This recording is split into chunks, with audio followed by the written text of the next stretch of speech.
അപ്പം ഇത് ഒരാഴ്ചത്തെ മഴക്കാലത്തിന് ശേഷം നമ്മളൊന്ന് പുറത്തേക്ക് ഇറങ്ങിയതാണ് ട്ടോ. നമ്മുടെ കരിയംമുട്ടി അക്കുഡേറ്റ് പാലത്തേക്കാണ് കേട്ടോ പോയിട്ടുണ്ടായിരുന്നത്. നമ്മൾ ഒട്ടുമിക്ക മലയാളികളുടെയും പരിചിതമായൊരു പ്ലേസ് ആണ് കേട്ടോ ഇവിടെ. അത് ഞാൻ എന്താ പറഞ്ഞതെന്ന് വെച്ചാൽ നമ്മുടെ മലയാള സിനിമയുടെ പ്രിയപ്പെട്ട ഒരു ഷൂട്ടിംഗ് ലൊക്കേഷനാണ് ഇവിടെ. അപ്പം നമുക്കൊക്കെ മനസ്സിൽ ആദ്യം ഓടി എത്തുന്ന സിനിമ ആറാം തമ്പുരാൻ തന്നെയായിരിക്കും അല്ലേ. ഇങ്ങോട്ട് ആദ്യമായിട്ട് വരുന്ന ഒരാളൊന്നും അത്ര പെട്ടെന്നൊന്നും ഇവിടെ നിന്ന് തിരിച്ചു പോവില്ല. കാരണം കണ്ടാസ്വദിക്കാൻ ഒരുപാട് കാഴ്ചകളുണ്ട് ഇവിടെ. ഹരിതാപവും പച്ചപ്പൊക്കെ ആസ്വദിക്കുന്നവർക്ക് വന്നിരിക്കാൻ പറ്റിയ പ്ലേസ് ആണ്. ഇവിടുത്തെ മെയിൻ ഹൈലൈറ്റ് ആ കുളം തന്നെയാണ് കേട്ടോ. പക്ഷെ അവിടെ അത്യാവശ്യം തിരക്കുള്ളതുകൊണ്ട് നമ്മൾ അങ്ങോട്ട് പോയിട്ടുണ്ടായിരുന്നില്ല.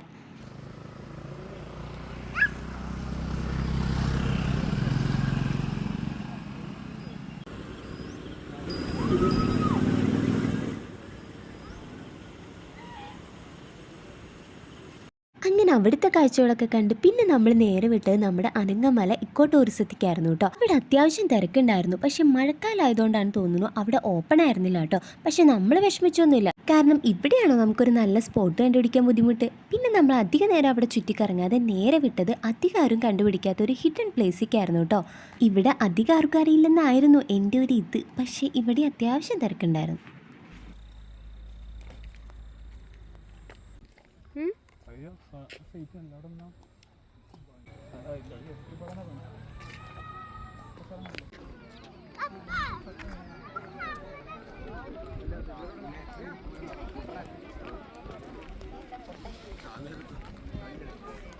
നമ്മുടെ മൈൻഡൊക്കെ റിലാക്സ് ചെയ്ത് കാറ്റും കൊണ്ടിരിക്കാൻ പറ്റിയ പ്ലേസ് ആണ് കേട്ടോ ഇവിടെ. മഴങ്ങാനും പെയ്തിരുന്നെങ്കിൽ ഞങ്ങൾ പെട്ടേനെ. പക്ഷെ ഭാഗ്യത്തിന് നല്ല ക്ലൈമറ്റ് ആയിരുന്നു. ഏട്ടൻ്റെ തള്ളും കേട്ടിരിക്കലായിരുന്നു കേട്ടോ ഞങ്ങളുടെ രണ്ടാളുടെയും പണി. ഏട്ടൻ്റെ നാടാണല്ലോ, അപ്പം പിന്നെ കുറേ ഉണ്ടാവുമല്ലോ.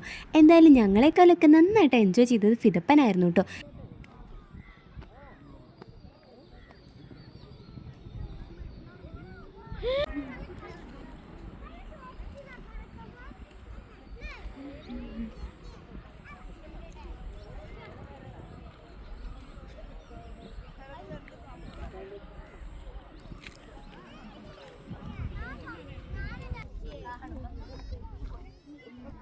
അങ്ങനെ നമ്മുടെ നേരെ ഇരുട്ടി തുടങ്ങിയിട്ടുണ്ട് കേട്ടോ. ഏട്ടൻ പോവാന്ന് പറഞ്ഞിട്ടും ഞങ്ങൾക്കൊട്ടും മനസ്സൊന്നും ഉണ്ടായിരുന്നില്ല. പിന്നെന്താ എന്തായാലും നമ്മൾ ഇറങ്ങിയിട്ടുണ്ടായിരുന്നു കേട്ടോ. പോകുന്ന വഴിക്ക് ഒരു മാംഗോ ഷേക്ക് കൂടി കുടിച്ചിട്ടാണ് പോയത്. അപ്പോൾ ഇന്നത്തെ വീഡിയോ ഇത്രേ ഉള്ളൂ. ടാറ്റാ.